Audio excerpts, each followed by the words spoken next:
Καλησπέρα φίλες και φίλοι, εκπομπή Bet Zone και σήμερα μαζί σας, Bet Weekend, συνηθίζω να κάνω αυτό το λάθος, και σήμερα μαζί σας, γιατί άλλο για το live streaming, στην παρακολούθηση όλων των αναμετρήσεων που έχουμε σε εξέλιξη. Συγχωρήστε με, σήμερα έχω ξεκινήσει λίγο, με κοιτάει και η Διάννα, λίγο με δύο σαρδά, με το καλημέρα, κοντά να το κάνω over.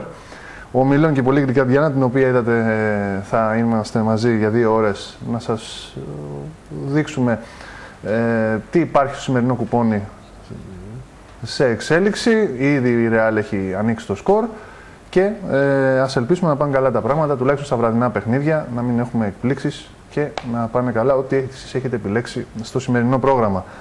Χωρίς πολλά λοιπόν λόγια, ο λόγος στη Διάννα να μας πει τον τρόπο επικοινωνίας, την καλησπέρα της, οτιδήποτε άλλο. Διάννα, ο λόγος σε σένα. Καλώς ήρθες, Θεόφιλε.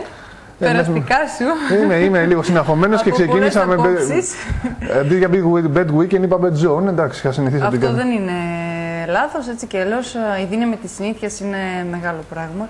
Το ξέρουμε και όλοι.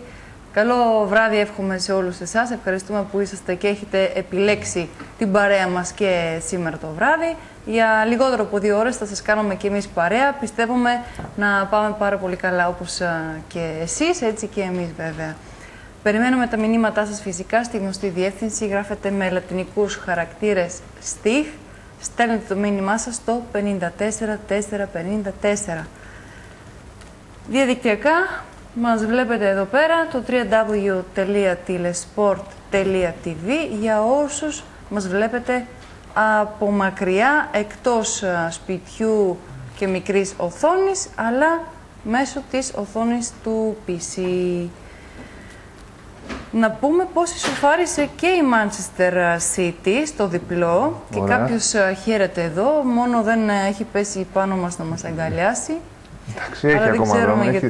Γιατί το βλέπουμε εδώ στην πλάσμα. Βλέπουμε στην πλάσμα, βλέπουμε την ισοφάριση και προηγηθεί με τον Crouch η ομάδα της Stoke και ο Γιάγια Τουρέ ισοφαρίζει το 78, να δούμε αν έχει χρόνο και μπορέσει να πάρει και τους άλλους 2 βαθμούς, γιατί να παίρνει τον 1 μόνο η ομάδα της City στη μεγάλη προσπάθεια που κάνει στη μεγάλη μάχη πλέον που κάνει με τη United για τον τίτλο.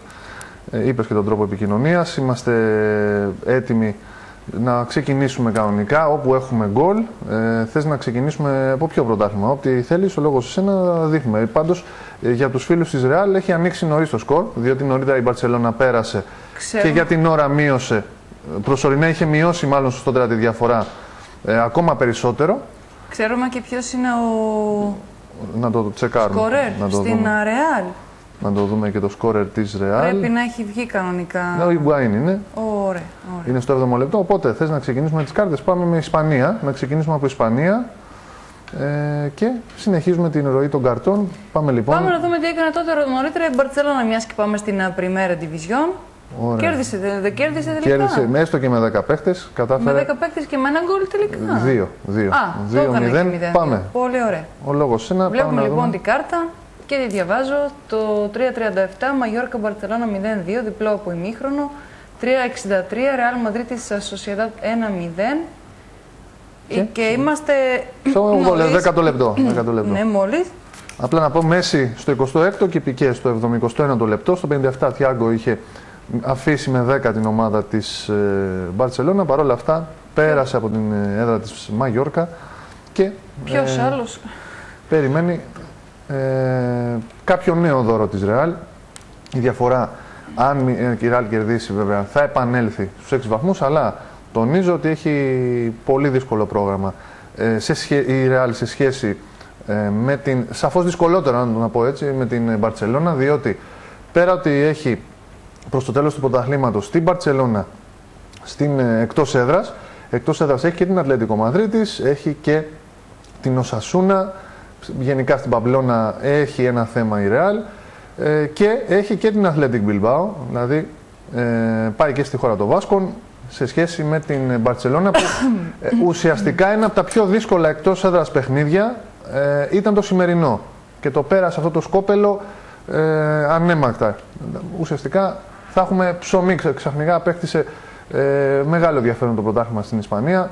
Ακόμα και αν επαναλαμβάνω η Real νικήσει. Όπως δείχνουν τα πράγματα, έχει προηγηθεί νωρίς και επανέλθει διαφορά στους 6 βαθμούς. Παρ' όλα αυτά με όλα αυτά που είπαμε νωρίτερα, ότι το δύσκολο πρόγραμμα και τις εκτός έδρας δοκιμασίες της Ρεάλ σε Μπαρτσελώνα, Μπιλμπάο και ο Σασούνα και με Ατλέτικο Μαδρίτης, νομίζω θα έχει πολύ ενδιαφέρον το πρωτάθλημα στην Ισπανία.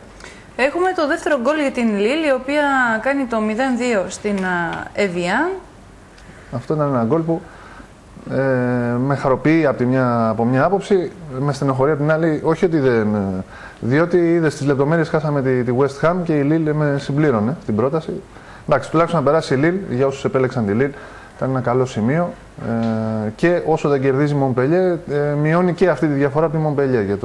Θες να πάμε Γαλλία, πάμε Γαλλία να δούμε. Και πριν πάμε στη Γαλλία, μόνο να πω για την ισοφάριση της Νέοστατ. Με την ΡΙΤ 1-1 λοιπόν στο 88 εδώ. Ωραία. Τότε βλέπουμε και στη άνοιξη το πλάνο. Ευχαριστούμε και το σκηνοθέτη μας, τον